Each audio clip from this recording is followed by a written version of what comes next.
দীপের বাবা আমাকে কথা দিয়েছিল আমাকে বিয়ে করবে।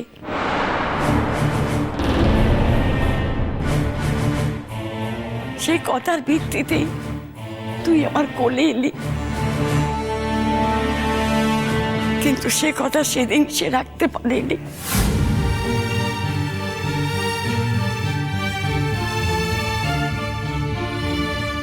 ইচ্ছে ছিল না বলবো না, হয়তো উপায় ছিল না।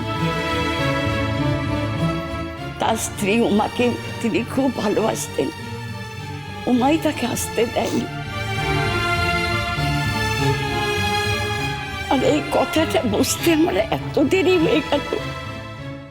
তোর মাঝে বড্ড বোকা নেই, বড্ড বোকা, বড্ড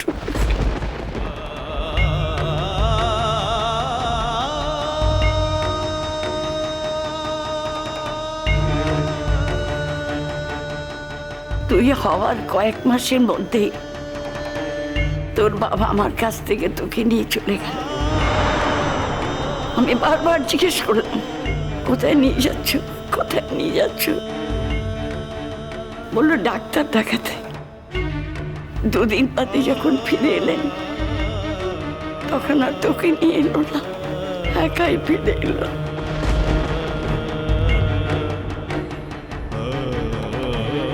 সমাজের ভয়ে সে তোকে কাছে রাখতে পারেনি। কিছুটা অবিশ্বাস হয়তো আমার উপর ছিল, ভেবেছিল তোকে কোলে নিয়ে বোধ আমি ওর স্ত্রীর কাছে গিয়ে দাঁড়াবো। না, আমি যেতাম না, বিশ্বাস কর, আমি কখনো যেতাম না, কখনো না।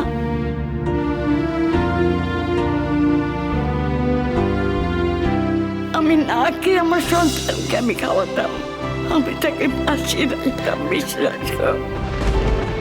আমি কোনোদিন জানতে পারিনি, কতবার জিজ্ঞেস করেছি, কোনোদিন জানতে পারিনি যে কোথায় নিয়ে গিয়েছিল তোকে, কোথায় রেখেছে, কার কাছে রেখেছে, আমি জানতে পারিনি।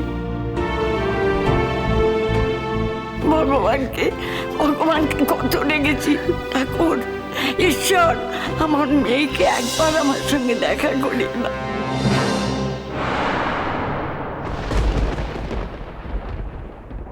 কতবার ডেকেছি, ঠাকুর আমার কথা শুনেছে, আমার কথা শুনেছে। এই তো আমার মেয়ে, এই তো আমার মেয়ে। ও দিদা, ও দিদা, তুমি একদম কেঁদো না। আর তো আমাদের কান্নার দিন নেই, বলো।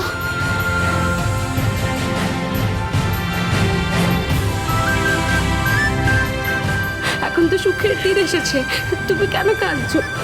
তুমি একদম কেঁদো না দিদা। আর তোমার মতো মা কজন হয় বলো? এরকম মেয়ে কজন পায়? তুমি তো রত্নগর্ভা দিদা।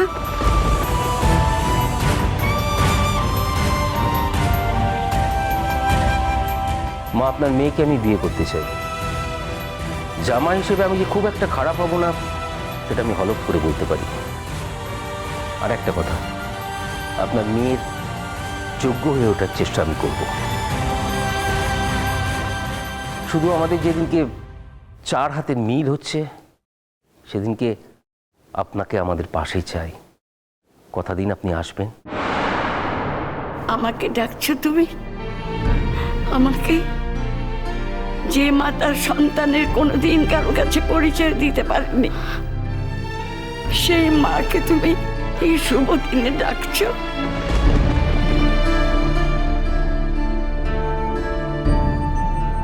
ডাকছি মা, তার কারণ আপনি না থাকলে আমাদের বিয়ের অনুষ্ঠানটাই তো হবে না। আমরা তো চাইছি আমাদের আপনজনের আশীর্বাদ নিয়ে, ভালোবাসা নিয়ে আমাদের নতুন জীবন শুরু করতে।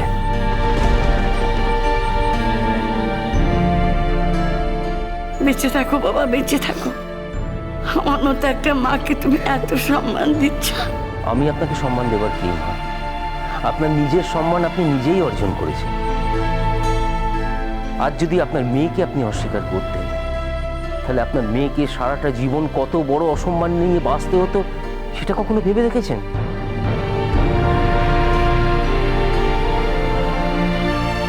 ও মাম্মা, তুমি কেন কাঁদছো? কাঁদার কথা তো আমার স্কুল কলেজের বন্ধু বান্ধবরা যখন তাদের মায়ের কথা বলতো তখন আমি মনে মনে আমার না দেখা মায়ের ছবি আঁকতাম।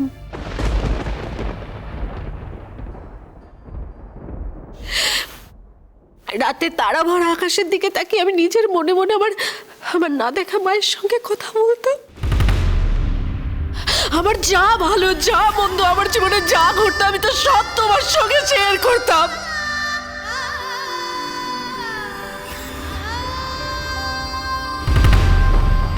আর আমি মনে মনে ভাবতাম, যার সঙ্গে আমি এত কথা বলি, যার সঙ্গে আমার সুখ দুঃখ সবকিছু আমি শেয়ার করি, সে আমাকে কোনোদিন দেখা দেবে না।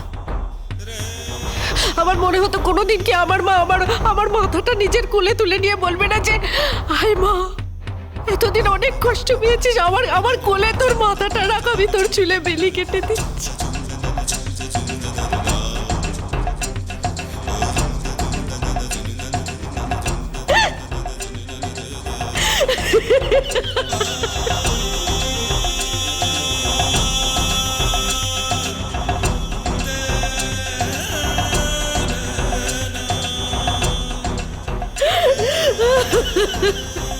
বলবো মা, বলবো, সারা জীবন ধরে বলবো।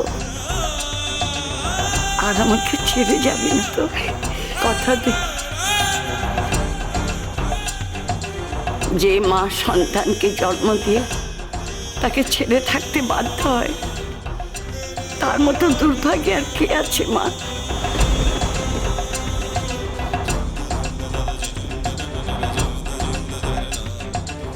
তোর মাকে তুই ক্ষমা করে দে মা, ক্ষমা করে দে, ক্ষমা করে দে মা।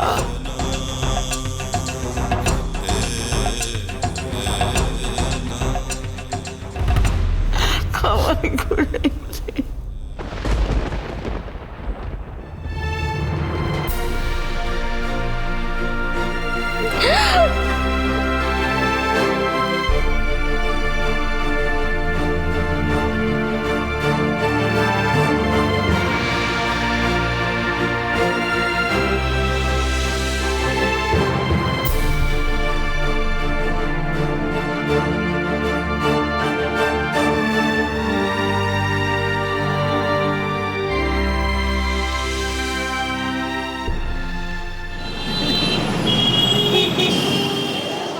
মাননীয় বিচারক, আজ আমরা এই মামলার সাক্ষ্য গ্রহণের শেষ পর্যায়ে পৌঁছে গেছি।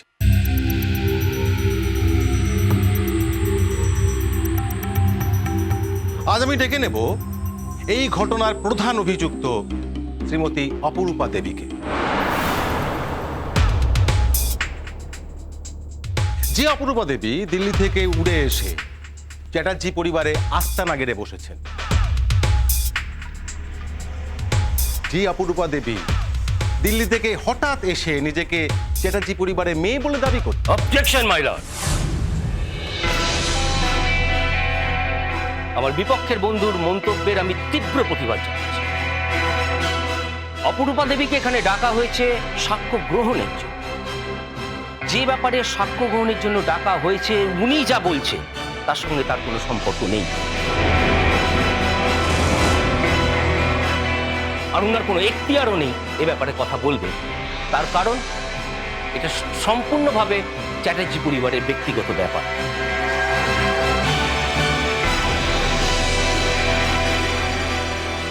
চ্যাটার্জি পরিবারে কে সদস্য নয় সেটা ডিসাইড করবে চ্যাটার্জি পরিবারের সদস্যরা।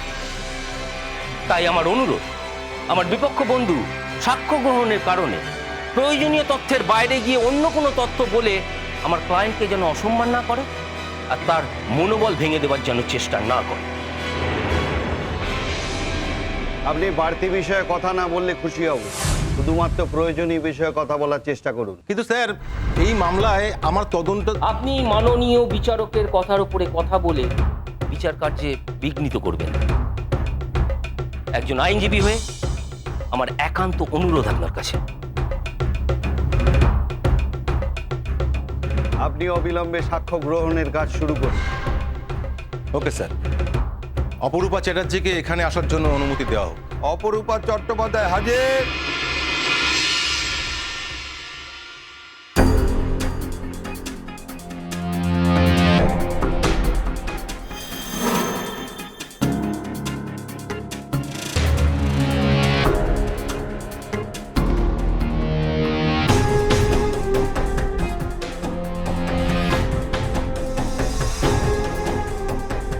গীতায় হাত রেখে শপথ করুন, যাহা বলিব সত্য বলিব, সত্য বই মিথ্যা বলিব না। যাহা বলিব সত্য বলিব, সত্য বই মিথ্যা বলিব না। আয়ুষ, আজই বোঝা যাবে যে এই কেসটায় আমরা জিতবো না। আমি জানি এই কেসে আমরাই জিতবো। এটা তোমার বিশ্বাস আয়ুষ, কিন্তু কেসের ফল তো এটা নাও হতে পারে।